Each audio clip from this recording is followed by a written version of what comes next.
So, ayan. Luto na ang pansit nito.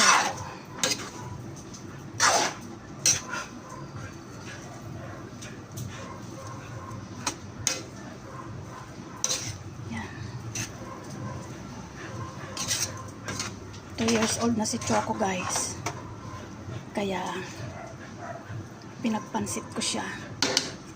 Mamaya darating yung kanyang cake.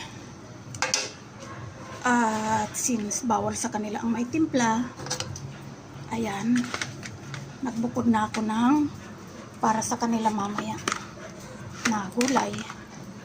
Wala yan betchin o anuman, walang sibuyas. Kami nang nag-a-adjust.